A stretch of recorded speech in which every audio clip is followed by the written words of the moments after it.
အားလုံးပဲမင်္ဂလာပါဒီတစ်ခါ vlog လေးမှာတော့ကင်းမွန်နေနဲ့ပစုံတွေကိုစားပြမှာဖြစ်ပါတယ်ရှင်ပစုံတွေကတော့ပစုံစိမ့်တုပ်ပုံစံမျိုးလေးလုပ်ထားပါတယ်ကင်းမွန်တွေကိုတော့ပြုတ်ထားပါတယ် sauce အနေနဲ့ကတော့ထိုင်းငပိရည်နဲ့လုပ်ထားတဲ့ sauce လေးဖြစ်ပါတယ်ရှင်ဒါဆိုရင် sauce ဘယ်လိုလုပ်လဲကြည့်လိုက်ရအောင်အရင်ဆုံးငရုတ်သီးစိမ့်ရဲ့ကြက်သွန်ဖြူရည်ကိုထည့်ပြီးတော့ကြိတ်ပါမယ်ထောင်းရင်တော့ပိုကောင်းတာပေါ့နော်ကိုကကြတော့ညံ့ညံ့လေးပြအောင်မထောင်းတတ်တော့ဆက်နေလေးကြိတ်လိုက်ပါတယ်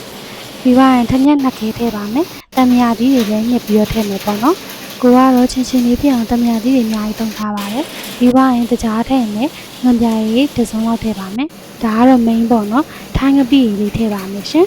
။ထိုင်းငပိရည်ကိုလည်းကိုလိုတလောက်အချိန်စအနေနဲ့ထည့်ရင်တော့ပိုကောင်းတာပေါ့နော်။ကိုကတော့အချိန်စမရှိအများကြီးထည့်လိုက်မိပါတယ်။ဒါမဲ့ sauce ရဲ့အရသာကတော့ကောင်းပါပါတယ်ရှင်။ဒီမွန်လေးရေပွဲကိုလည်းပြုတ်ထားပြီးပါပြီ။ပစုံတွေကိုလည်းရေးစီထားပြီးပါပြီ။ပြီးသွားရင်တော့ကိုကူ orange နဲ့ yoshi strawberry နဲ့ကို mix လုပ်ပါမယ်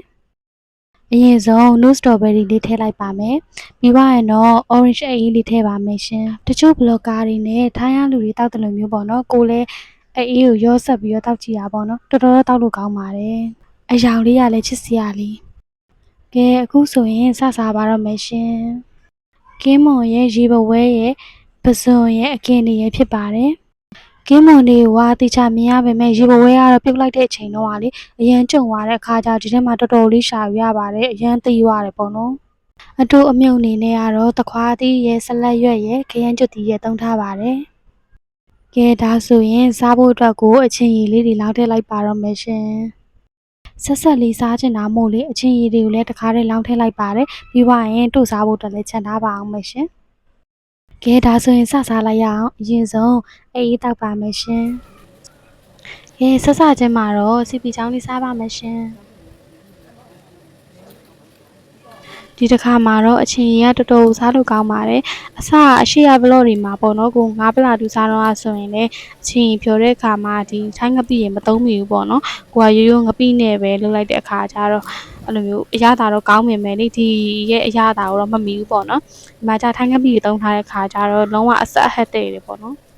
ပုံမှန်ဆိုရင်တော့ကိုကခရမ်းကျွတ်တီကိုငပိရင်နဲ့တူစားတဲ့အခါမှာပဲစားဖြစ်တယ်ပေါ့နော်အခုတော့ဒီထဲမှာခရမ်းကျွတ်တီလည်းစားပြထားပါတယ်ရှင်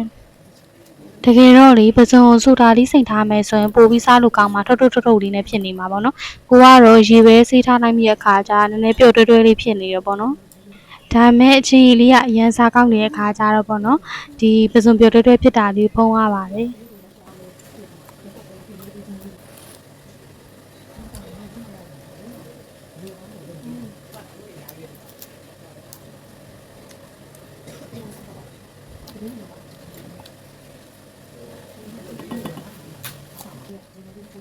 ကဲဒီတစ်ခါမှာတော့ကင်းမွန်စားပြမှာဖြစ်ပါတယ်ရှင်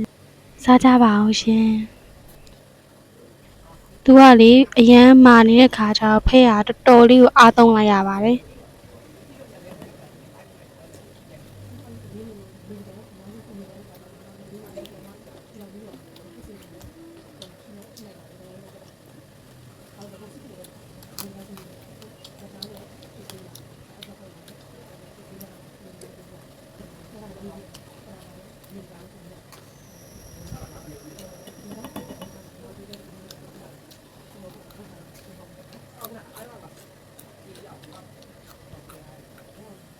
ဒီတစ်ခါမှာတော့ကိုယ့်ရဲ့အရန်ကိုသေးပြီးကြုံသွားရေပွဲလေးစားပြမှာဖြစ်ပါတယ်။သူကဖဲ့တဲ့အခါမှာပေါ့နော်တော်တော်အားသုံးပြီးဖဲ့ရတယ်ရှင်။အားကြောင့်မျက်နှာအရန်မှန်လေးပါသွားလို့မျက်နှာလေးအုပ်ထားရတာပါရှင်။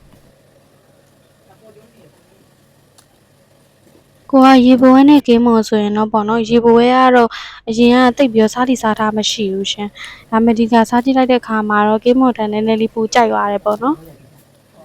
အရင်ကရေပွဲကိုမစားဖြစ်ဘူးဆိုတာလေအိမ်ကအကူကသူရေပွဲမှာတော့ကလေနည်းနည်းအကောင်ကြီးရာကြီးမှားလိုက်တော့ဆုတ်ခွက်ကြီးအရန်ကြီးတွေမြင်ပြီးတော့ပေါ့နော်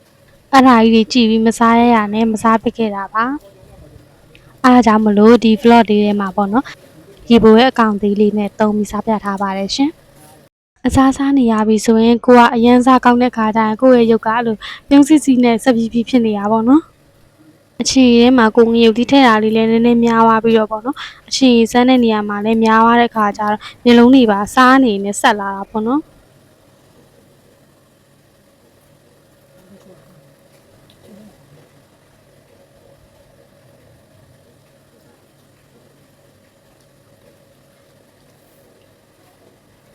စားနေနဲ့မျိုးလုံးတွေဆက်တဲ့အခါကျတော့နော်မျိုးလုံးတွေကိုတုပ်လိုက်ဆက်စားလိုက်နဲ့လုပ်နေရပါတယ်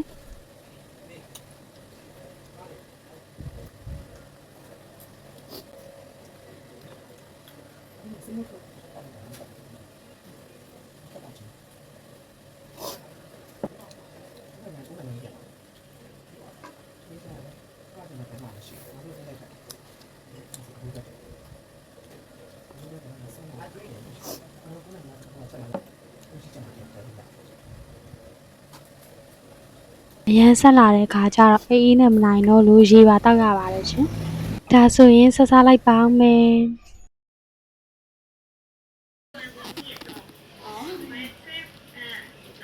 化妆过来了，不对的，拜了，买鸡。拜拜。အဆုံးထိကြည့်ပေးရတဲ့ကျေးဇူးပါစားငယ်